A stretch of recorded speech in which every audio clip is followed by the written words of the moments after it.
Hello, on se retrouve aujourd'hui pour une nouvelle vidéo et aujourd'hui ça va être une FAQ. Donc c'est ma deuxième que je fais sur la chaîne. Je vous avais posté dans ma story Instagram de Carlita Beauty. Vous voulez aller me suivre, c'est Carlita Beauty Off. Donc voilà, on va se faire la FAQ. Je ne peux pas répondre à tout le monde ou alors je ferai une FAQ partie 2. Il y a eu beaucoup de questions qui se sont répétées. Donc voilà, j'ai pris mes petits sachets holographiques, ma Rosy Potion. Elle est vraiment super jolie, donc c'est riche en huile essentielle. Vous en avez plusieurs sur la boutique. Allez, c'est parti. La question de Florie Embryo. Je sais pas si je le dis bien à chaque fois, je sais pas si je dis bien vos prénoms ou vos pseudonymes parce que des fois il y en a qui sont bizarres.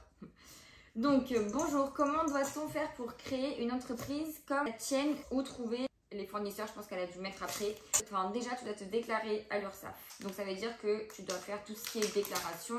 Tu dois avoir ton extrait de cabis, tu dois te déclarer si tu veux être en libéral, en e-commerce. Enfin, tu as plein de types de choix de création d'entreprise. Tu as juste à choisir. Moi, je me suis déclarée en tant que e-commerce. Donc, avec ma mère, on a demandé un numéro de SIRET. Donc, tu vas avoir un numéro de SIRET, un numéro de sirène. Tu te déclares à l'État tout simplement. Et c'est tout simple. Après, tu peux faire appel à l'ACRE. Ça veut dire que tu vas avoir une petite exonération de charges. Je crois que c'est 2 ou 3 ans, je ne sais plus. Mais moi, j'ai pris l'ACRE et ça m'a servi pendant les 7 mois où j'ai été en auto-entreprise. Maintenant que je suis en SARL, je ne peux plus l'utiliser parce que du coup, j'ai gaspillé mon année de l'ACRE, si c'est correct ce que je dis. Tu vas devoir trouver des fournisseurs et ces fournisseurs-là te demanderont ton numéro de SIRET et des fois ton numéro de TVA ou d'Intracom. Donc voilà. Question numéro 2 de Mae CHTR. Voilà. Alors, quelle a été ta motivation pour ce travail? Alors déjà, il faut savoir, je le redis parce qu'on me la pose tellement de fois cette question. En fait, donc moi je vis sur la Côte d'Azur et je travaillais dans les spas. Donc j'ai travaillé à Monaco au Terme Marin. Après, je suis partie en Australie et quand je suis revenue, après j'ai travaillé aux Terrasses d'Aise à Aise du coup. Donc c'est dans le 06 pour ceux qui connaissent. C'est juste à côté de Nice, Monaco, Menton, c'est au-dessus. Et en fait, du coup, je travaillais en tant que spa praticienne au spa, du coup, en spa bien-être. Et il y a eu du coup le virus et j'ai perdu mon travail. L'hôtel a dû fermer. L'hôtel a préféré avoir les aides de l'État. Donc, on est tous rentrés chez soi. Et vu que je n'étais pas en CDI, j'étais en CDD de 1 mois à l'époque. J'étais une sorte de contrat horaire 1 mois en full time. Ouais, voilà, c'était une sorte de full time, mais je devais re-signer tous les mois. J'ai commencé en juillet 2020 et en novembre 2020, on a eu le 2e confinement. Donc j'ai arrêté de travailler. Je me suis retrouvée du coup sans travail. J'avais fini mes études, j'avais été diplômée et je me retrouvais du coup à perdre mon travail au spa. Donc du coup, on est rentré chez nous. On a eu le 2e confinement. Tout le mois de novembre, je me suis dit, mais genre, je me fais trop. Et mon chéri travaillait encore. Du coup, j'ai commencé à aller poser des CV à Carrefour, à Monop. Là, les endroits qui étaient restés ouverts. Tous les endroits où on pouvait trouver une sorte de travail. Donc, voilà. J'ai essayé un peu partout dans les trucs de vêtements, mais après, ça a fermé. Enfin, vraiment un peu partout. Et au final, même Carrefour, ils m'ont dit, bah non, désolé, vous n'êtes plus étudiante. Et en plus de ça, vous n'avez pas d'expérience en vente. Ben on vous prend pas. J'étais là, bah ok, bah merci. Monoprix pareil et tout le reste pareil. J'ai demandé à la boulangerie, enfin, franchement j'ai demandé partout. J'avais essayé de regarder sur Monaco, mais Monaco à ce moment-là il y avait aussi la pandémie. Ça repartait un peu aussi. Bref, la galère. Et du coup je me suis dit, bah vu que j'arrive pas à trouver de travail, et ben je vais me créer moi-même mon travail. Et c'est ce que j'ai fait. Et du coup après, je vais d'abord parler à mon père parce qu'il est commerçant. Et après, le soir même ou le lendemain même, j'en ai parlé à ma mère parce que ma mère est comptable. J'avais envie de leur faire part de mes idées, de mes envies. Et mon père, il m'a direct dit, mais vas-y de ouf, trop bien. Il a dit, vas-y, fonce dans une âme commerçante. Il a dit, bah oui, vas-y, ça va grave marcher. Donc ça m'a fait super plaisir. Et après, ma mère, quand je lui ai dit le lendemain, pareil, est-ce que si je lance l'entreprise, est-ce que tu pourrais me suivre au niveau de comptabilité, gestion et tout? Ma mère, elle m'a dit, mais oui, bien sûr. Et ma mère elle était trop contente aussi et ma mère elle a très bien pris aussi dès le début. Donc en gros ma motivation ça a été de fait d'avoir perdu mon travail et j'ai rebondi et j'ai créé mon propre travail. Et franchement maintenant je suis la plus heureuse du monde et pour rien au monde j'échangerai ma vie d'entreprise contre n'importe quel travail parce que je suis heureuse dans ce que je fais. Donc c'est le principal. Ensuite 3e question de Victoria. Alors avais-tu peur au début de ton entreprise que ça fonctionnerait pas? Donc j'ai mis 2 mois à ouvrir l'entreprise. Donc on a fait les démarches en décembre, en janvier c'était bon et le temps de créer le site en février Le 23 février, je me suis lancée sur TikTok, sur Insta, de partout. Donc, j'avais pas de travail. Le spa n'avait pas repris. Et c'est que en avril, le spa a repris. Donc, mars-avril, j'ai été 2 mois à la maison chez ma mère. Non, donc février-mars, j'ai été chez ma mère. C'était les débuts. Donc, j'étais trop contente d'avoir 3-4 commandes par jour. C'était le début. J'avais plein de choses à gérer. Donc, j'avais pas le temps. Même pas pensé au fait que ça marche pas. Avec ma mère, on se disait, oh, c'est bien si je me fais 200 à 300 euros par mois. Enfin, c'est génial. Donc, quand je reprendrai le spa, ça me fera un complément de salaire de 2 à 300 euros. Et voilà quoi, on s'était dit ça. Donc, non, jamais vraiment eu peur. Voilà. Ensuite, c'est Léona. Alors, souhaites-tu embaucher pour t'aider en vue du développement de ton entreprise? Pour le moment, je viens de quitter l'auto-entreprise, mettre en SARL U. U, c'est pour unipersonnel. En gros, je suis seule dans ma société. Et peut-être que j'embaucherai quelqu'un un peu plus tard quand j'aurai besoin de quelqu'un pour les mails, tout ce qui est SAV. Pour le moment, je ne compte pas embaucher quelqu'un parce que j'arrive à gérer ça seule, même si je fais des gros horaires. Ma famille m'aide, ma mère m'aide énormément pour tout ce qui est comptabilité, gestion. Voilà, elle me donne un gros coup de pouce. Je pourrais lui faire laisser l'entreprise. Merci pour la commande. Je pourrais laisser mon entreprise les yeux fermés. Je sais que ce serait nickel.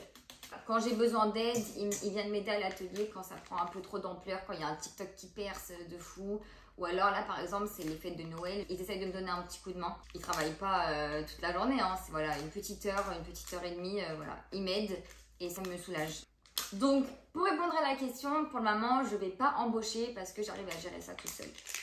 Ensuite, comment tu as eu de la visibilité? PS, continue comme ça, je t'adore. Oh, merci Inès. Donc, franchement, j'ai eu de la chance. Donc, comme je vous ai dit, je me suis mise sur TikTok vers le 23 février. J'ai lancé le 23 février mon TikTok. Et mon TikTok, il a percé. J'ai fait plus de 120 000 vues enfin, pour une première vidéo. C'était hallucinant. J'étais choquée. Et j'ai eu des commandes dès le soir même. Donc, j'étais trop contente. En une soirée, je crois que j'avais atteint déjà les 3000 abonnés d'un coup. Enfin, c'était dingue. Donc, après, les autres jours, ça s'est calmé. J'ai plutôt tourné dans les 15 000 vues, 16 000 vues. Donc, je me suis dit, bon, bah, c'est déjà pas mal. Je me dis, il y a quand même 15 000 personnes qui ont vu ce que je présentais. Donc, c'était énorme. Et j'avais des ventes. Voilà, donc la première semaine, ça a grave bien marché. Et la deuxième semaine, ça s'est un peu calmé. Je faisais un peu moins de vues sur mes vidéos. Ça faisait trop mal au cœur. Je me disais, mais pourquoi ça perce pas alors que c'est la même vidéo que... Enfin, c'était une des mêmes vidéos que je préparais avant, que j'ai fait hier qui a fait 15 000 vues. Et la même vidéo que je fais, mais que je change un peu de commande, en gros, elle perce pas. Donc, je me suis beaucoup posé de questions. Je me suis dit, mon Dieu, qu'est-ce que j'ai fait et tout. Bref. Et un jour, au bout de 3 semaines, donc la troisième semaine, donc la deuxième semaine, j'avais eu un jour où j'avais pas eu de commande. 1 ou 2 jours où j'avais pas eu de commande, je me souviens plus. Mais ensuite, la troisième semaine, j'ai fait, c'était un dimanche, j'étais allongée sur le canapé et j'étais en train de préparer d'ailleurs les cristaux à la mangue. Ils sont plus disponibles sur la boutique, ils sont en préparation à l'usine là chez le fournisseur. Je me suis dit, bah tiens, si je parlais. Donc en fait, j'ai commencé. Au début, je faisais que de la SMR. Donc j'ai commencé à parler. Et là, j'ai commencé en 5 minutes, 10 000 vues. Et je me suis dit, waouh. Et après, c'est monté. Et ça s'était arrêté à 35 000 vues ou 40 000 vues, un truc comme ça. Ce qui est déjà bien, hein. Et je me dis, oh, ça fait trop du bien. Genre, on repart sur des grosses longues. Et là, il y a eu beaucoup d'abonnements. Et là, pareil. Et j'ai commencé à prendre 1000 abonnés tous les 2 jours. Et ça a commencé à monter. Et après, toutes les vidéos que j'ai postées, elles ont toutes percé à ma hauteur. Quand je dis ma hauteur, c'est genre, elle faisait du 50 000 vues, du 70 000 vues, 100 000 vues. Bref, j'étais choquée. Et donc, comme toutes mes vidéos après ont fonctionné, et ben, je pense que j'ai été mise en avant par rapport à l'algorithme TikTok. Et du coup, bah, mes vidéos, elles ont tout le temps marché. Je suis contente parce que même si je fais une vidéo et qu'elle fait à peine, hein, 10 000 vues, je sais que ça va rester dans mon fil d'actualité TikTok. Donc, c'est pour ça, si vous avez des TikTok qui ne marchent pas trop, laissez-les, vous en foutez, ne supprimez pas. Laissez-les et vous allez voir après, les vues vont monter tout seuls, normalement. Pour ma part, c'est ce qui s'est passé. Ensuite, style Steka. As-tu des autres projets hors small business? Donc créer mes propres produits, élargir ma gamme de produits de bain et pourquoi pas développer d'autres produits. Et ensuite, grâce à l'argent que je vais me faire de vos commandes, de la société, enfin l'argent de ma société, après j'aimerais le réinvestir pour pouvoir ouvrir et créer un spa bien-être. Et c'est mon but du coup. Donc plus spa balnéothérapie, si je peux, et rajouter un petit coin d'institut et avoir dans ce spa les produits que vous pouvez retrouver sur ma boutique en ligne. Avoir aussi ma boutique dans mon spa. Voilà, c'est un peu le but. Voilà, j'aimerais ouvrir un spa bien-être. Je sais pas comment je pourrais l'appeler. Donc c'est une question de Vaiata. Qu'est-ce qui te plaît le plus dans ton métier? D'être libre, franchement d'être libre. Je fais les horaires que je veux, je prends mes jours de repos quand je veux, d'avoir aucun ordre à recevoir parce que je crois que je tiens ça de mon père, je supporte pas les ordres, vraiment. Et ensuite, un dernier petit truc, qu'est-ce qui me plaît le plus? C'est de recevoir tout ce qui est livraison, fouiner chez les fournisseurs, trouver des petites nouveautés, faire un peu les projets avec le labo et les ranger dans l'atelier, enfin voilà, tout ça. Tout ce qui tourne un peu autour des produits, réception de colis, j'aime bien. Vas-tu créer d'autres produits de ta marque? Sinon, je t'adore, Tina. Merci Tina. Donc oui, j'ai d'autres projets, donc toujours des projets avec le laboratoire qui ne sont pas des bombes de bain. Les bombes de bain, on élargira la gamme et tout en fonction de leurs possibilités, de leurs matrices qui sont disponibles pour ma marque, etc.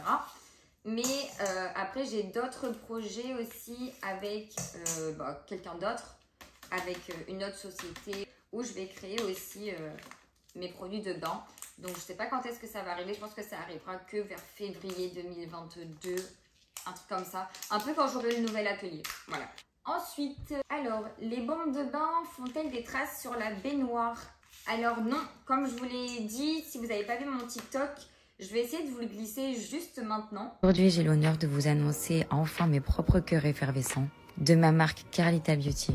5 couleurs à votre disposition et aujourd'hui, on va tester le Lagon, un bleu roi. Donc on peut bien voir que l'effervescence, la pigmentation et l'odeur sont bien présentes. On peut voir que j'ai un peu de colorant sur les doigts, mais vous inquiétez pas, tout va partir. Vous pouvez retrouver ces cœurs en description TikTok. Et voici mon bain, il est juste magnifique. On peut bien voir que je n'ai plus du tout de traces de colorant et ne laisse aucune trace sur ma baignoire. Et les cœurs peuvent vous faire 2 bains.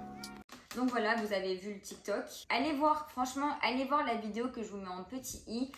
Elle ne fait pas de traces sur les baignoires. Il y a vraiment beaucoup d'effervescence, de colorant, mais ça laisse aucune trace. Et heureusement que ça laisse pas de trace parce que sinon on aurait des soucis après. Les produits de bain, c'est bien écrit sur mon site que c'est pas adapté pour les baignoires poreuses. Donc les vieilles baignoires.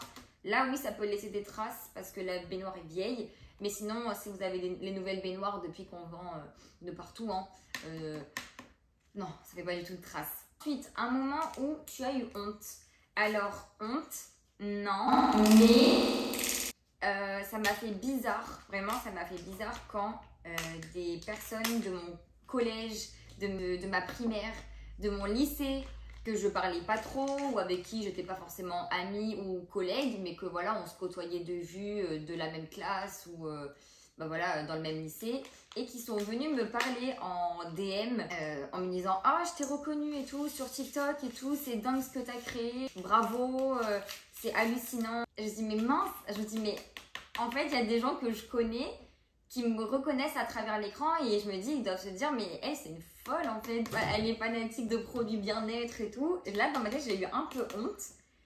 Et après, je me suis dit, mais en fait, pas du tout quoi. Non, pas besoin d'avoir honte. Et voilà. Mais par contre, j'ai eu un peu honte au début de me montrer ma tête et tout sur TikTok et tout. J'étais pas très à l'aise. Mais une fois que j'ai posté 1-2 vidéos et qu'en plus, elles faisaient grave de vues, et que personne ne me critiquait sur mon physique ou j'avais de la haine, parce que des fois on a beaucoup de haine sur les réseaux, et voilà. Donc honte, non, je dirais pas honte, un peu stressée, mais voilà. Maintenant c'est mon quotidien, donc je n'ai pas du tout honte et je suis plus stressée, voilà. Voilà, vous en savez un peu plus sur mon entreprise. N'hésitez pas à me suivre sur mes réseaux sociaux, TikTok et Insta, c'est là où je suis le plus active. Je ferai une 3e FAQ. Donc voilà, je vous fais plein de gros bisous. Charlotte Baïka.